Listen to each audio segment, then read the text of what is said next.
The next drawing from problem set 6 is the spacer arm.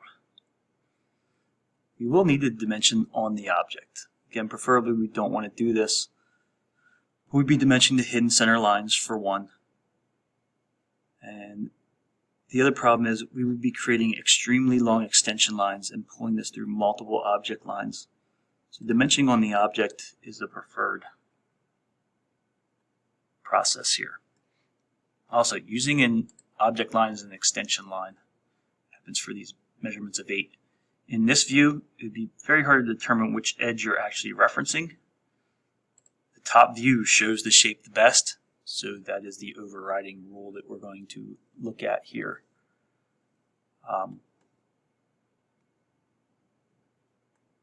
We will have to use our whole thread note. And we'll have to modify this. Sometimes it does a good job and sometimes it doesn't. But this is a text box. We can add symbols. But we're going to take the information that we can and we're going to use it from there. Most times this 10.7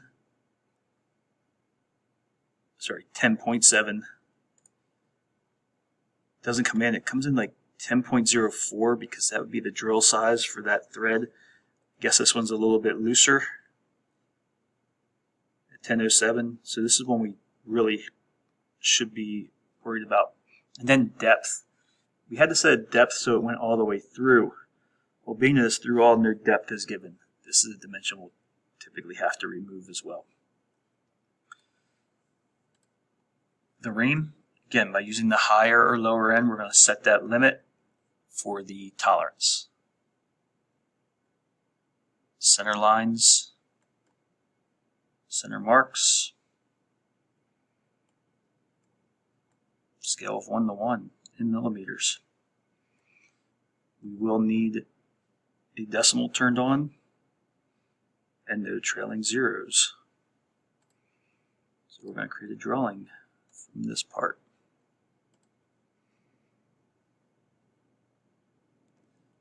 View orientation came in properly and suggesting a scale of 1 to 1, and hidden lines are turned on. Top, right side, and then a scaled down isometric view.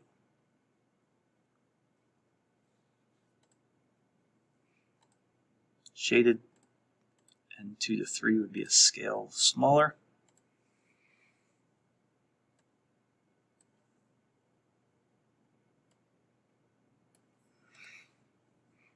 Okay, center marks.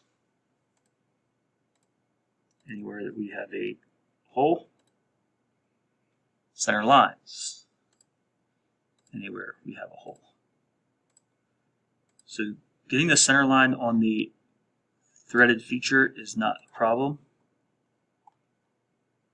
And this one actually goes all the way through. So we're just going to select and extend. Symmetric, or it's centered through the entire object. And we have these two holes right here. So we have those 7.1 millimeter diameter holes. And the others all line up on plane. Alright, dimensionally. This one annoys me. Oops, let's go to millimeters.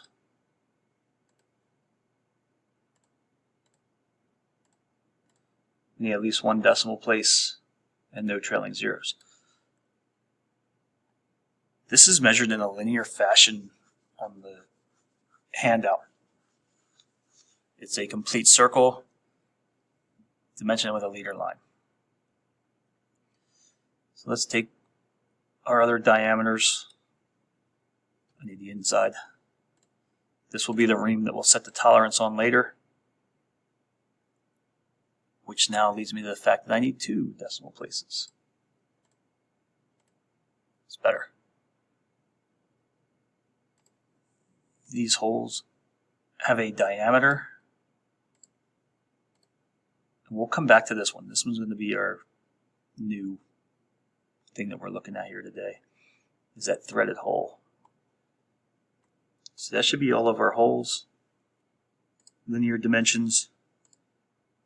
We measure from center to center, 76, 38,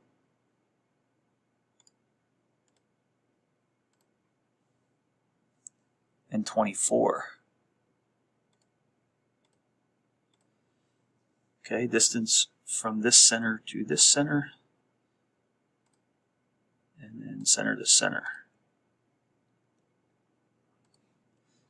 We do need to adjust the placement. Center between the arrowheads. So there's 13 and 26. A linear dimension here in the top. For 8, again, using the object line as an extension line. And then we have this distance of 28, and that distance of 24 is already accounted for.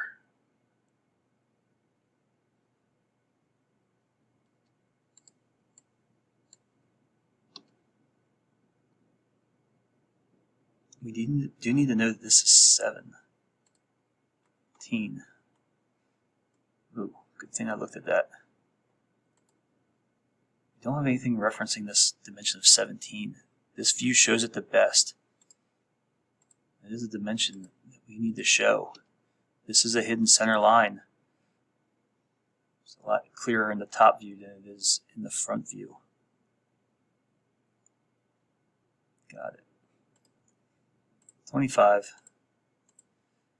What we got here? 17. And an overall width of 38.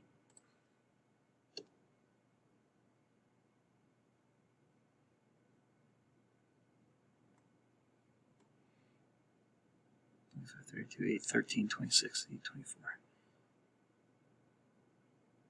Okay. First off, our tolerance. I have used the lower limit. I'm going to set in no lower limit. I'm going to set an upper limit of 0.02. That works. The thread hole. I'm going to select the outside diameter, and that should give me a good bit of information. So first off, depth. Depth is not given. We had to set a depth to send it all the way through when we made the part. The depth is not given because it goes all the way through. This is the one I thought would be a problem. It's a little looser in the dimensions given. It's a 0.07 drill. So we have a diameter symbol. We're just going to override it. 10.7.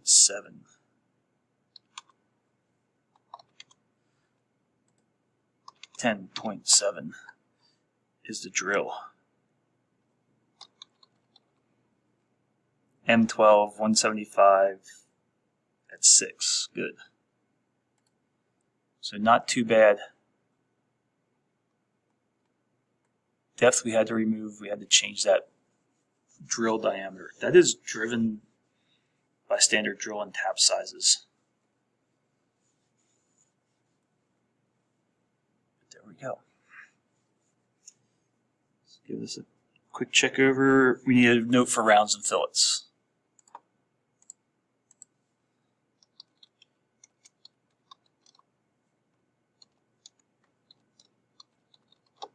Or a radius of 3.